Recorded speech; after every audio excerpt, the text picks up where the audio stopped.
बिस्मिल्लाहिर्रहमानिर्रहीम अस्सलाम वालेकुम।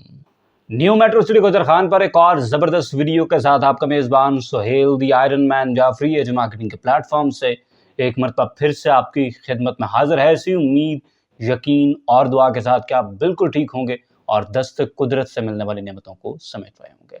चैनल पर आने वाले तमाम नए दोस्तों से कहेंगे कि हमारे चैनल एज मार्केटिंग को ज़रूर सब्सक्राइब करें ताकि पाकिस्तान में होने वाले तमाम अच्छे रियल एस्टेट हाउसिंग प्रोजेक्ट्स की टाइमली अपडेट्स आपको मिले और आपको अच्छी इन्वेस्टमेंट अपॉर्चुनिटीज़ का भी पता चलता रहे। आपको याद है कि जब बी ब्लॉक का मैप एक्सटेंशन का एरिया शो होना शुरू हुआ तो मैंने एक बात कही थी कि मुझे लगता है कि अब रोज़े क़यामत तक बी ब्लॉक के अंदर लोगों को प्लॉट्स मिलते रहेंगे। आज जो बात करनी है कुछ उसी के हवाले से। सबसे पहले आपसे गुजारिश ये है कि हमारी कोशिश ये है कि इस मंथ में हम 15,000 सब्सक्राइबर्स के मार्क को ज़रूर टच करें। तो आप अगर आगे हैं तो प्लीज़ हमारे चैनल को ज़रूर सब्सक्राइब करें। न्यू मेट्रो सिटी गुजर खान के बारे से बात करेंगे जी। और जिस तरह से हम पहले बता चुके हैं कि बी ब्लॉक का मैप जो है उसके साथ बहुत ज़्यादा एरिया जो है उसको छोड़ा गया है उन लोगों के लिए जो कि फ्यूचर में बी ब्लॉक की तरफ रुख करना चाहेंगे। और सोसाइटी ने इसके ऊपर क्लियर लोगों को इनवाइट भी किया। बी सेंट्रल से इवन सी ब्लॉक से लोगों को उठाकर बी के अंदर लेकर आए। और आपको याद होगा कि न्यू मेट्रो सिटी गुजर खान की जो लास्ट वीडियो मैंने बनाई थी उसमें मैंने बात की थी और मुबारकबाद दी थी उन तमाम लोगों के लिए जो इस ऑफ़र से फ़ायदा उठाएंगे कि लो कॉस्ट प्लॉट से उठाकर लोगों को बी ब्लॉक में रेगुलर प्लॉट्स के अंदर अब सोसाइटी मूव कर रही है। लो कॉस्ट ब्लॉक वालों को बड़ी मुबारक हो, वो लोग जो इस ऑफ़र को ऑप्ट इन कर रहे हैं। सर आपका बहुत ज़्यादा फ़ायदा हो रहा है ऑफ कोर्स।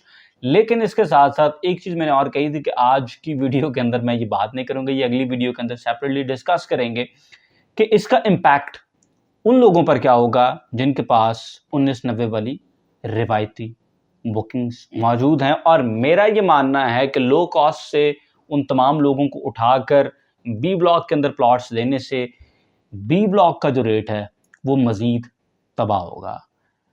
ये सिंपल अरिथमेटिक अगर आप करेंगे तो आपको ये चीज़ बड़ी क्लियरली दिखना शुरू हो जाएगी। और मेरे ख्याल से सोसाइटी कैश निकलवाने के लिए, ताकि वो डेवलपमेंट कर सके, ऑफ कोर्स सोसाइटी कैश निकलवाने के लिए काफ़ी ज़्यादा एक्सट्रीम मेजर्स पे जा रही है और ये नहीं देख रही कि जो टैक्टिक्स वो यूज़ कर रहे हैं इसका मार्केट के रेट के ऊपर क्या फ़र्क पड़ेगा। देखें, ए साउथ ब्लॉक की इस वक्त मिसाल लेते हैं। ए साउथ ब्लॉक में लोगों ने 19,90,000 रुपये का 5 मरला का प्लॉट लिया। इसके ऊपर मेरे ख्याल से 1.5 लाख से ऊपर किसी को शायद डिस्काउंट नहीं मिला है। बड़े एक्सट्रीम केसेस के अंदर हो सकता है किसी ने एक 60, 70 या एक 90 तक का डिस्काउंट लिया हो। यानी मैक्सिमम लोगों को ये प्लॉट जो है वो 18.5 लाख रुपए के अंदर पड़ा होगा और बड़े एक्सट्रीम केस के अंदर लोगों को शायद ये 18 लाख रुपए के अंदर प्लॉट मिल गया हो। अब जो प्लॉट लोगों ने 18 लाख रुपए के अंदर हार्ड कोल्ड कैश देकर लिया है, अगर उसकी 4 लाख माइनस की आवाज़ आती है तो बाकी ब्लॉक्स में फिर आप खुद इसको ट्रैवर्स कर सकते हैं कि बाकियों पे क्या असर होगा। यानी जो कैश आपने जमा करवाया है उससे कम से कम 2 लाख रुपए नीचे आपको अगर मार्केट से इस वक्त ऑफर आ रही है।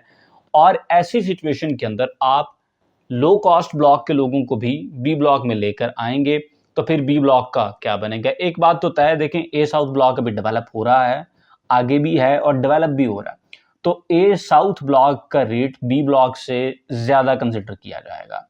ओनली लॉजिकल है, डेवलपमेंट भी चल रही है, ब्लॉक लोकेशन वाइज भी आगे है, तो उसका रेट बी ब्लॉक के रेट से ज़्यादा ही होगा।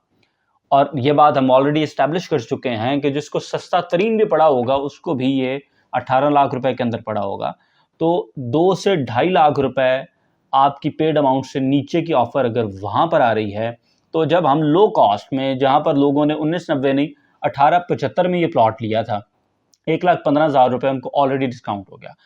2 लाख रुपए उन्होंने डाउन पेमेंट दे दी, बाकी पीछे बचे हैं उनके 16,75,000 रुपए। उसके ऊपर सोसाइटी आपको लमसम पेमेंट के ऊपर 10% डिस्काउंट दे रही है, जिसका मतलब है 1,67,000 रुपए आपको वहां पर भी डिस्काउंट मिल गया। कुल मिला के ये डिस्काउंट जो है वो 2,82,000 रुपए के आसपास बनता है। 2,90,000 के आसपास अगर आप इस डिस्काउंट को लगा लेंगे तो इस तरह से देखें तो ये प्लॉट तो 17 लाख रुपए के अंदर तकरीबन पड़ रहा है। तो जो लो कॉस्ट से मूव करके आएगा बी ब्लॉक के अंदर उसको तो ये प्लॉट पड़ेगा 17 लाख रुपए के अंदर। और ए साउथ के अंदर जहां पर इस वक्त काम भी चल रहा है वहां पर जो प्लॉट 18.5 लाख रुपए, कम से कम 18 लाख रुपए लोगों ने कोल्ड हार्ड कैश दिया हुआ है।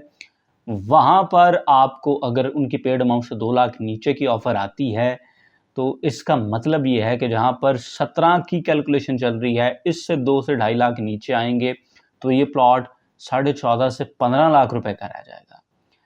सोसाइटी ने पता नहीं शायद इस बात की तरफ ध्यान नहीं दिया कि मार्केट के अंदर रीसेल वैल्यू भी किसी चीज़ का नाम होता है। उन्होंने जस्ट कहा कि यार ये स्ट्रेटजी है क्योंकि अब मज़ीद सी ब्लॉक से, मज़ीद बी सेंटर से लोग नहीं आ रहे, अब लो कॉस्ट वालों की आवाज़ लगा के देखते हैं। और मज़े की बात यह है, मार्केट का ट्रेंड क्या होता है, एक दफ़ा आपने आवाज़ लगा दी ना कि आ जाए लो कॉस्ट वाले और आपको ये प्लॉट 17 लाख रुपए के अंदर कॉस्ट करेगा, तो उसके बाद पब्लिक ये नहीं देखती कि किसको एक्चुअली 17 लाख का पड़ा हुआ है और किसको एक्चुअली ये 18 लाख रुपए का प्लॉट पड़ा हुआ है। मार्केट ने अब 17 के लिहाज से ही ऑफर्स लगानी है, ये ओनली लॉजिकल है। मार्केट्स इसी तरह से बिहेव करती होती हैं। अगर आपको शक भी हो गया ना कि किसी एक के पास 17 का है, तो आपने सबको 17 के लिहाज से ऑफर देनी है, क्योंकि 2 लाख पहले ट्रेंड नीचे चल रहा है, आपने 15-15 की ऑफर शुरू कर देनी है। तो ये सिचुएशन उन लोगों के लिए बड़ी डायर हो गई है जिन्होंने कोल्ड हार्ड कैश यानी कि बी ब्लॉक के अंदर भी जिन्होंने 18.5 लाख रुपए, और शायद को हो वैसे जिसने 18 लाख रुपए, लेकिन 18.5 लाख रुपए जिसने भरे हुए हैं, उनको अगर आप उनकी पेड अमाउंट से भी 3 लाख नीचे की इस टाइम ऑफर देने लग जाएंगे तो वो मज़ीद फंस जाएंगे। और मेरे ख्याल से ये अपनी प्रोडक्ट को ख़राब करने वाली बात है, अपनी प्रोडक्ट को मज़ीद तबाह करने वाली बात है और अपने रेट को मज़ीद गिराने वाली बात है। और इस फैसले को मैं जितना भी कंडेम करूं मेरे ख्याल से कम है, क्योंकि ओवरऑल जो मार्केट थी ना, जो समहाउ कहीं किसी एक बेस लेवल के ऊपर स्टैंड करने वाली थी, मतलब लोगों ने ये सोचा हुआ था कि यार ए साउथ के साथ जैसे ही बी की डेवलपमेंट वगैरह शुरू होगी तो ए साउथ के साथ मैचअप करना हो जाएंगी चीज़ें शुरू, तो वहाँ पर हमने बी की मार्केट की जो बेस है वो उससे भी नीचे हमने लगा दी है। तो ये मेरे ख्याल से इन्वेस्टर के साथ ज़्यादती हुई है। न्यू मेट्रो सिटी गुजर खान को इस तरह की कोई भी पॉलिसी निकालने से पहले शायद सोचना चाहिए था कि इसका मार्केट के ऊपर क्या इम्पैक्ट पड़ेगा। वक्त बताएगा जी कि जो बात मैं कर रहा हूँ ये किस हद तक पूरी उतरती है वक्त की कसौटी के ऊपर, लेकिन जब आप जनरली रियलिटी देखते हैं तो आप सिचुएशन से यही गैदर करते हैं कि इसकी वजह से मज़ीद रेट टूटेगा और लोगों को अपनी प्रोडक्ट्स के ऊपर मज़ीद नुकसान होगा। मेरा ये मानना है कि न्यू मेट्रो सिटी गुजर खान की मैनेजमेंट की जानिब से ये नहायत गलत फैसला था उन लोगों के लिए जिनके पास सेक्टर 1 के रेगुलर प्लॉट्स थे, लो कॉस्ट नहीं थे, उनके लिए शायद ये नुकसान का इंदिया है और सोसाइटी ने एक गलत डिसीजन लिया है। बाकी जनाब वक्त आएगा तो ख़ुद हम सब देखेंगे कि उस वक्त ऊँट किस करवट बैठता है।